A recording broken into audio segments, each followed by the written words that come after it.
ನಮಸ್ಕಾರ ಸ್ನೇಹಿತರೆ, Kavya's ohm food ಚಾನಲ್ಗೆ ನಿಮ್ಮೆಲ್ರಿಗೂ ಸ್ವಾಗತ.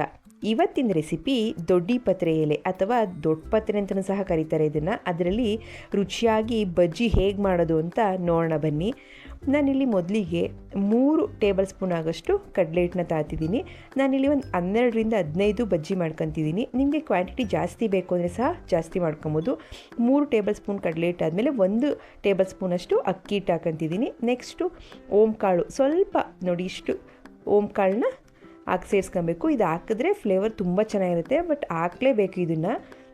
ನಂತರ ಇಲ್ಲಿ ರುಚಿಗೆ ತಕ್ಕಷ್ಟು ಉಪ್ಪು, ನಿಮಗೆ ಬೇಕು ಅಂದರೆ ಒಂದು ಚಿಟಿಕೆ ಅಡುಗೆ ಸೋಡನ್ನು ಸಹ ಆ್ಯಡ್ ಮಾಡ್ಕೋಬೋದು. ನಾನು ಇಲ್ಲಿ ಹಾಕ್ತಿಲ್ಲ. ಮತ್ತು ಖಾರಕ್ಕೆ ತಕ್ಕಷ್ಟು ಅಚ್ಚ ಖಾರದ ಪುಡಿ ಮತ್ತು ಸ್ವಲ್ಪ ಕಾದಿರುವಂಥ ಅಡುಗೆ ಎಣ್ಣೆನೂ 1 ಸ್ಪೂನಷ್ಟು ಸೇರಿಸ್ತಿದ್ದೀನಿ. ಇಷ್ಟನ್ನು ಹಾಕಿದ್ಮೇಲೆ ಸ್ವಲ್ಪನೇ ನೀರು ಹಾಕಿ ಚೆನ್ನಾಗಿ ಮಿಕ್ಸ್ ಮಾಡ್ಕೊಬೇಕು, ಗಂಟಿಲ್ದೇ ಇರೋ ಥರ. ಈ ಬಜ್ಜಿ ಹಿಟ್ಟನ್ನು ಸ್ವಲ್ಪ ಗಟ್ಟಿಯಾಗೇ ಮಿಕ್ಸ್ ಮಾಡ್ಕೊಬೇಕಾಗುತ್ತೆ. ತೆಳುವಾದರೆ ಅದು ಎಲೆಗೆ ಅಂಟಲ್ಲ, ಆದ ಕಾರಣ ಸ್ವಲ್ಪ ಗಟ್ಟಿಯಾಗಿ ಗಂಟಿಲ್ದಿರೋ ಥರ ಮಿಕ್ಸ್ ಮಾಡ್ಕೊಬೇಕು. ಈ ದೊಡ್ಡಿ ಪತ್ರೆ ಎಲೆನ ಸ್ವಲ್ಪ ಬೆಂಕಿಲಿ ಬಿಸಿ ಮಾಡಿ ಈ ರಸ ತೆಗೆದು ಜೇನುತುಪ್ಪ ಸೇರಿಸಿ ಮಕ್ಳಿಗೆ ಕೊಡೋದ್ರಿಂದ ಕೋಲ್ಡು ಕಫನೂ ಕಮ್ಮಿ ಆಗುತ್ತೆ. ನೋಡಿ, ನಾನು ಮೊದಲೇ ಎಣ್ಣೆ ಕಾಯಿಸಿ ಇಟ್ಕೊಂಡಿದ್ದೆ. ನಂತರ ಇಲ್ಲಿ ಚೆನ್ನಾಗಿ ಮಿಕ್ಸ್ ಮಾಡಿ ಇಟ್ಕೊಂಡಿರುವಂಥ ಬಜ್ಜಿ ಹಿಟ್ಟಿಗೆ ನಾನು ಎಲೆನ ಹಾಕ್ತಿದ್ದೀನಿ. ಏನಿಲ್ಲ, ಸಿಂಪಲ್ಲು. ಇದಕ್ಕೆ ಈ ಥರ ಹಿಂಗೆ ಡಿಪ್ ಮಾಡಿ ಕಾದಿರುವಂಥ ಎಣ್ಣೆಗೆ ಹಾಕಿದ್ರೆ ಬಜ್ಜಿ ರೆಡಿಯಾಗುತ್ತೆ.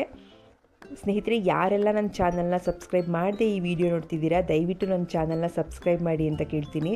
ನೋಡಿ, ಈ ಥರ ಎರಡೂ ಕಡೆ ಮೀಡಿಯಮ್ ಫ್ಲೇಮಲ್ಲಿ ಬೇಯಿಸ್ಕೊಂಡ್ರೆ, ನೋಡಿ ಈ ಕಲರ್ ಬರೋವರೆಗೂ ಬೇಯಿಸ್ಕೊಂಡ್ರೆ ಬಜ್ಜಿ ರೆಡಿಯಾಗುತ್ತೆ.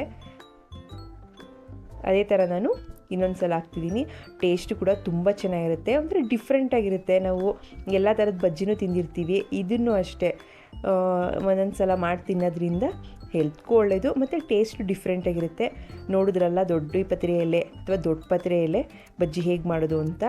ನೀವು ಒಂದು ಸಲ ಟ್ರೈ ಮಾಡಿ, ಟೇಸ್ಟ್ ಹೇಗಿತ್ತು ಅಂತ ನನಗೆ ಕಮೆಂಟ್ ಮೂಲಕ ತಿಳಿಸಿ. ನಿಮಗೆ ಈ ವಿಡಿಯೋ ಇಷ್ಟ ಆಗಿದರೆ ಒಂದು ಲೈಕ್ ಮಾಡಿ ಮತ್ತು ಈ ವಿಡಿಯೋನ ಶೇರ್ ಮಾಡಿ. ನನ್ನ ಚಾನಲ್ನ ಮರೀದೆ ಸಬ್ಸ್ಕ್ರೈಬ್ ಮಾಡಿ ಸ್ನೇಹಿತರೆ. ಬೇರೊಂದು ರೆಸಿಪಿ ಜೊತೆ ಸಿಗೋಣ. ಧನ್ಯವಾದಗಳು.